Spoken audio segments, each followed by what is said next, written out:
चला पहा पोरांनो, आज आपल्याला अभ्यास 3.3 ची सुरुवात करण्यापूर्वी त्याच्या काही बेसिक कन्सेप्ट ज्या असतात त्याबद्दल आज आपल्याला बोलायचं.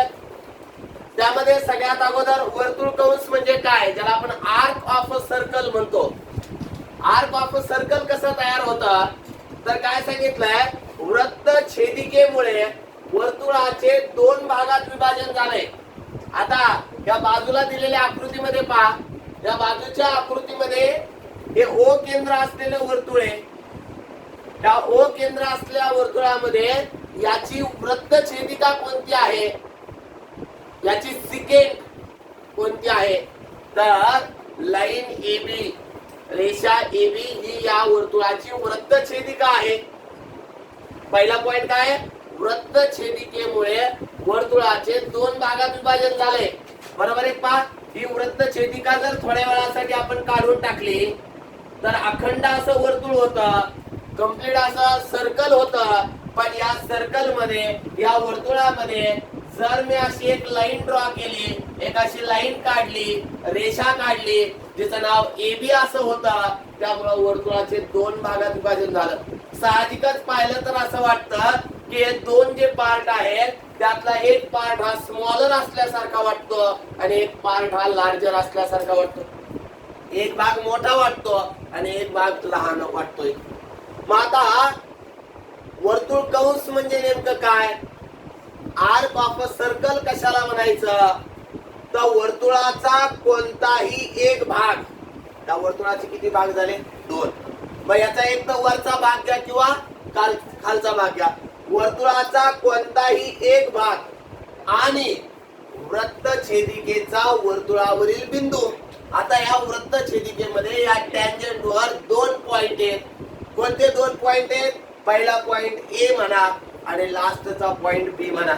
म्हणून सांगितलं का, वर्तुळाचा कोणताही एक भाग, कोणताही एक घ्या, एक वरचा घ्या किंवा खालचा भाग घ्या, आणि वृत्त छेदिकेचा वर्तुळावरील कोणताही एक बिंदू यांनी मिळून तयार होणाऱ्या आकृतीला वर्तुळ कंस असे म्हणतात. आणि म्हणून या आकृतीमध्ये दोन वर्तुळ कंस आहेत पोरांनो.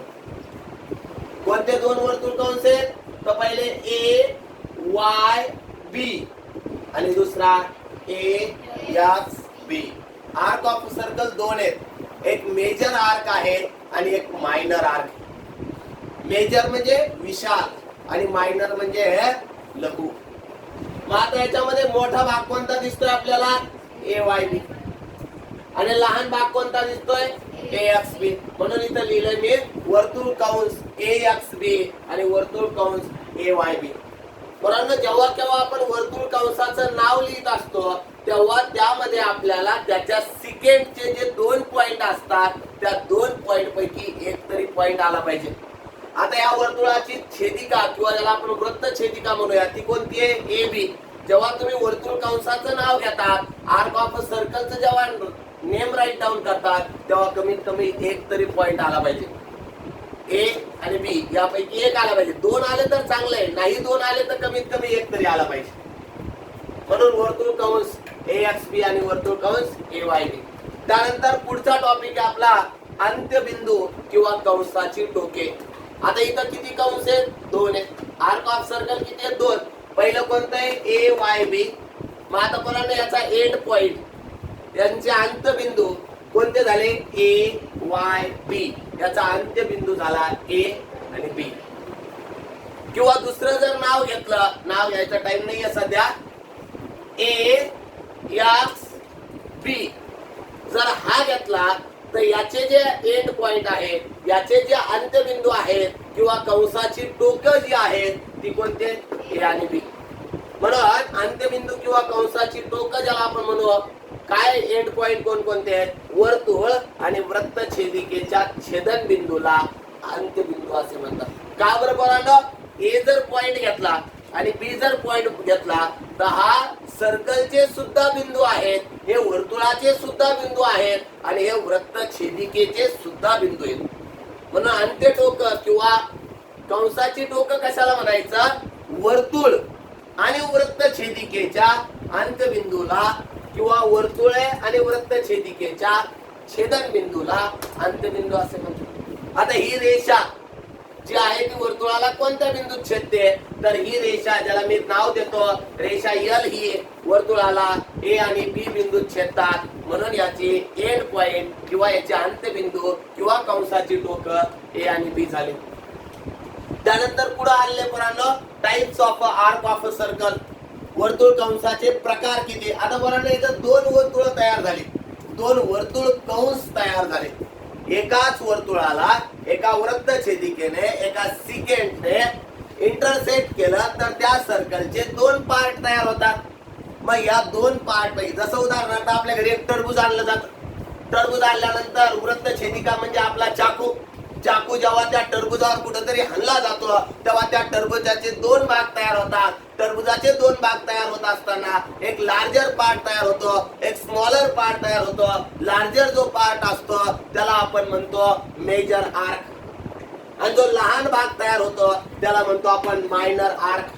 म्हणून वर्तुळ कंसाचे किती भाग, दोन, एक विशाल वर्तुळ कंस आणि दुसरा लघु वर्तुळ कंस. मग विशाल वर्तुळ कंस म्हणजे काय, वृत्तछेदिकेच्या ज्या बाजूला वर्तुळाचा केंद्रबिंदू असतो त्याला विशाल वर्तुळखंड असे म्हणतात. आता या आकृतीमध्ये पहा पोरांनो दोन आर्क आहेत, पहिल्यात नाव ए वाय बी, दुसऱ्यात नाव ए एक्स बी. आता या ए वाय बी जो इतका भाग आहे पाहिजे, ए वाय बी हा जो इतका भाग आहे याच्यामध्ये वर्तुळाचा केंद्रबिंदू आलाय का, तो आलाय, ओ आहे. यामध्ये वर्तुळाचा केंद्रबिंदू ओ आला म्हणून याला आपण major of arc, major arc म्हणूया किंवा विशाल वर्तुळ कंस म्हणूया. तर लघु वर्तुळ कंस म्हणजे काय, वृत्तछेदिकेच्या ज्या बाजूला वर्तुळाचा केंद्रबिंदू नसतो. आता दुसरा अर्थ कोणता आपला ए एक्स बी हा. या AXB मध्ये कुठेही वर्तुळाचा केंद्रबिंदू आल्यासारखं जाणवत नाही आपल्याला, म्हणून आपण याला मायनर आर्क म्हणतो, म्हणून आपण याला लघु वर्तुळ कंस असं म्हणतो. आणि आता आपला शेवटचा या अभ्यासासाठी असणारा भाग म्हणजे केंद्रीय कोन. आता पोरांनो केंद्रीय कोन कशाला म्हणायचं, ज्या कोन, आता पोरांनो कोनाचे नाव लिहित असताना आपण कमीत कमी एक अक्षरी लिहित असतो किंवा जास्तीत जास्त 3 अक्षरी लिहित असतो. कोणत्याही कोणाचं नाव लिहित असताना आपण मिनिमम एक अक्षरी लिहितो आणि मॅक्झिमम 3 अक्षरी लिहितो. मग आता ज्या कोणाचा शिरोबिंदू हा वर्तुळाचा केंद्रबिंदू असतो त्याला आपण केंद्रीय कोन असे म्हणतो. आता पोरांनो या आकृतीमध्ये वर्तुळाचा केंद्रबिंदू कोणता आहे, ओ. मग ज्यावेळेस तो त्याचा शिरोबिंदू येईल म्हणजे मध्ये नाव येईल, उदाहरणार्थ ए ओ बी, काय म्हणलं ए ओ बी, ओ कुठं आला त्याचा शिरोबिंदू, म्हणून याला आपण केंद्रीय कोन म्हणू, त्याला आपण सेंट्रल अँगल म्हणू. पण त्या जागी जर नाव असं घेतलं असतं ओ ए बी तर याला सेंट्रल अँगल म्हणता आलं नसतं, कारण it is not the vertex of the circle, it is not vertex of the angle. कारण का म्हणता आलं नसतं, कारण हा त्या वर्तुळाचा केंद्रबिंदू नाहीये. आता पोरांनो पुढे काय आहे, आता याचा नियम लक्षात ठेवा. आता याच्यामध्ये सुद्धा 2 आर्क तयार झाले. या आकृतीमध्ये सुद्धा काय तयार झालंय, 2 आर्क तयार झाले. पहिला आर्क दोन्हीचे नाव सेम आहेत, एकदा आपण व्यवस्थित समजून घेऊया तो भाग म्हणजे आपल्याला समजेल.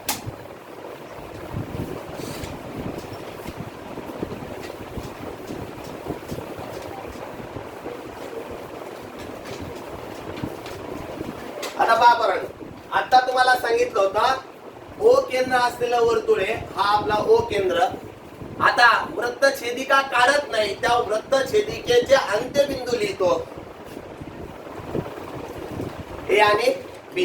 आता इथून कोण तयार केला पोरांनो मी, ए ओ बी, ए ओ बी. आता पोरांनो या ठिकाणी जर मी तुम्हाला विचारलं असतं पोरांनो वर्तुळ कंस कोणकोणते आहेत, तर या ठिकाणी 2 वर्तुळ कंस तयार झाले पोरांनो.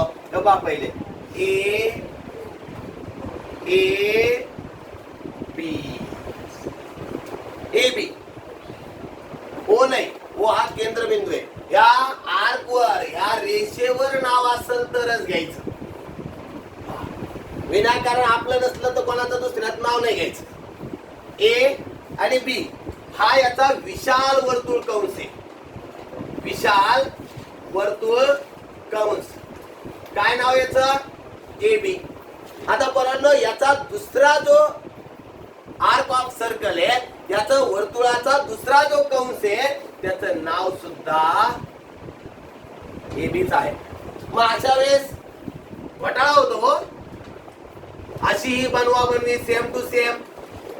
आता इथं विशाल वर्तुळ कंस सुद्धा एबी आहे आणि लघु वर्तुळ कंस सुद्धा एबी आहे. मग अशा वेळेस घोटाळा होतो म्हणून आपण याला कुठेतरी मध्ये एखादं नाव देऊन टाकतो आणि मग नाव घेतो ए वाय बी. मग आपल्याला समजतं हा विशाल वर्तुळ कंस आहे कारण ए वाय बी मध्ये केंद्रबिंदू आलाय. हे बघा बरोबर ए वाय बी म्हणजे एवढं हा पार्ट आणि लघु वर्तुळ कंस किंवा मायनर आर्क म्हणजे फक्त एवढा टरबुजाची एक खोड. ठीक आहे. अजून पुढे ऐका बरं ना. आता सांगतोय काय जर रेडियस कॉन्ग्रंट असेल तर त्याचे जे आर्क असतात ते सुद्धा कॉन्ग्रंट असतात. किंवा जर कॉर्ड कॉन्ग्रंट असेल तर त्याचे आर्क सुद्धा कॉन्ग्रंट असतात. जर जीवा एकरूप असेल तर त्या जीवेने अंतरित केलेले कंस सुद्धा एकरूप असतात. पुढचा नियम काय की जीवा एकरूप एकाच वर्तुळाच्या जीवा किंवा जीवा एकरूप असेल तर त्याने अंतरित केलेले कंस एकरूप असतात. काय म्हणतोय जीवा एकरूप असेल तर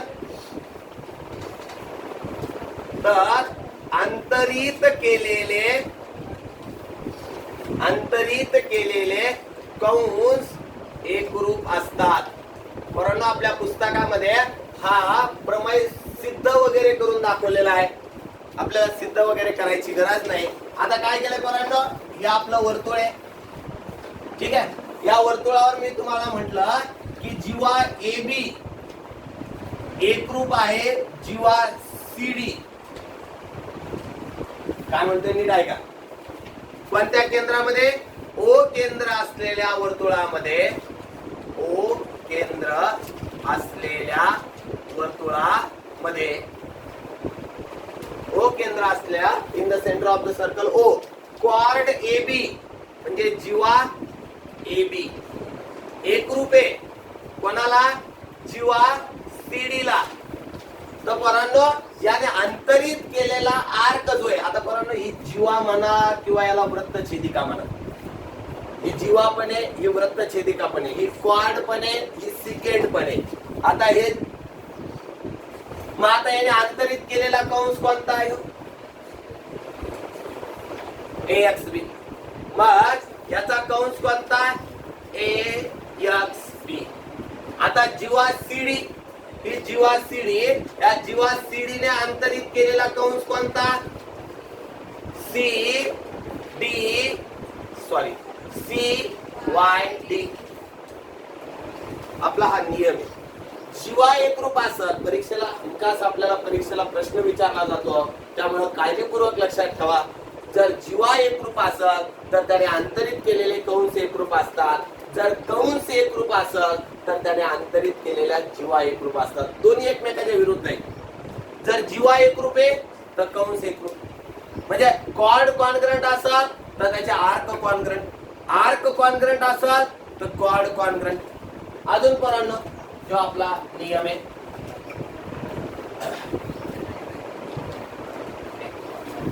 एकरूप कंसाने अंतरित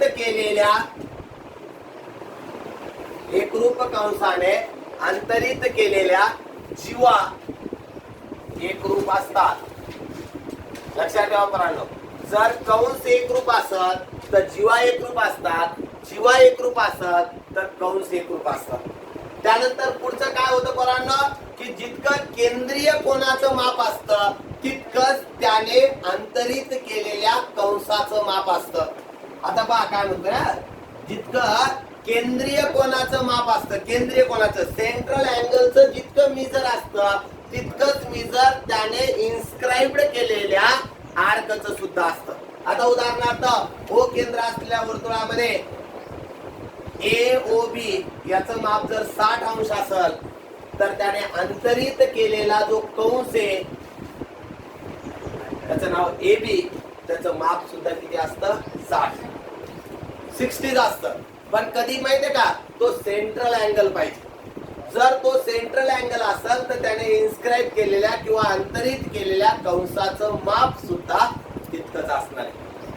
ठीक आहे, चला आता जाऊया आपण आपल्या अभ्यासामधल्या पहिल्या गणिताकडे.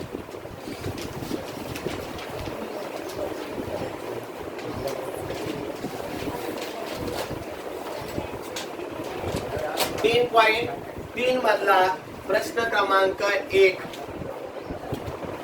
3.3 मधला प्रश्न क्रमांक 1.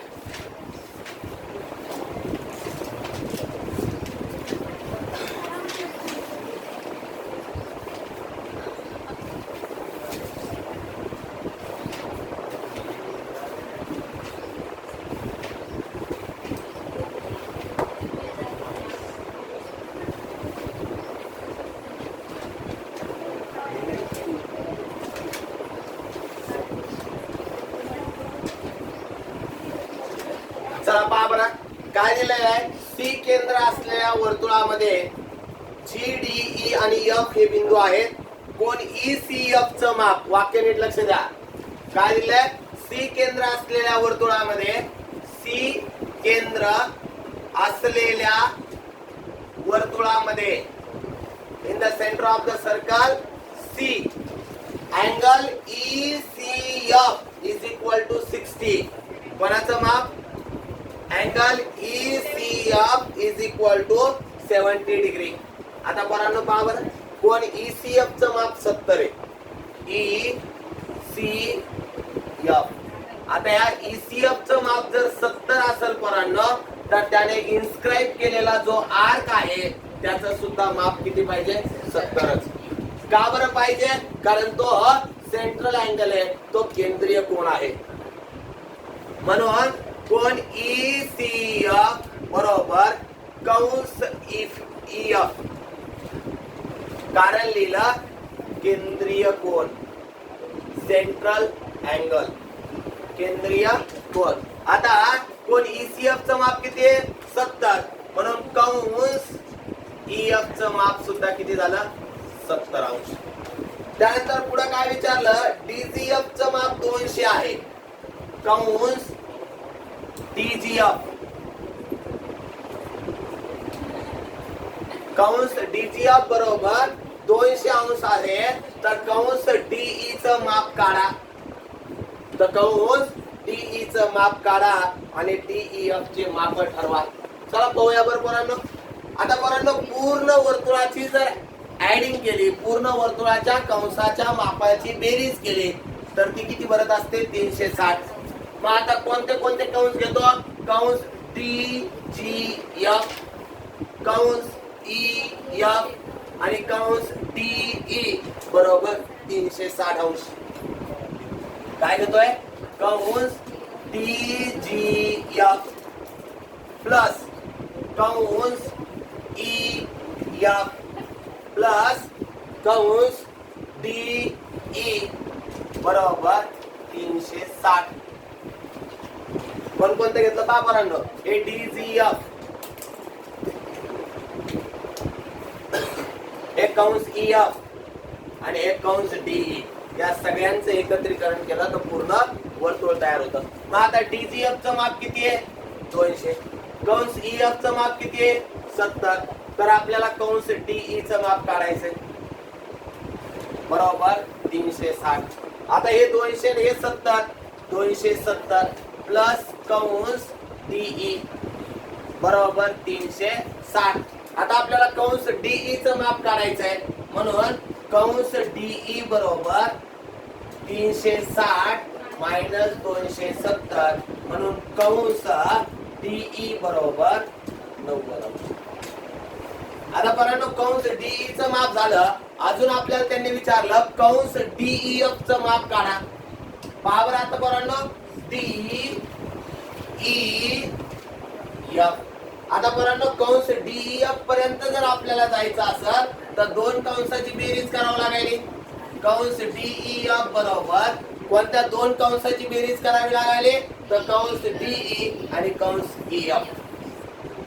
कंस डीई प्लस कंस ईएफ. आता डीई चं माप किती आहे 90 आणि ईएफ चं माप 70. दोघांची बेरीज केली तर 160.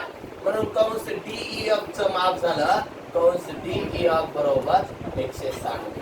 आता आपल्याला हे दोन उत्तर विचारले होते. कंस डीई चं माप काढा 90 अंश आलं आणि कंस डीईएफ चं माप काढा उत्तर आलं 160. चला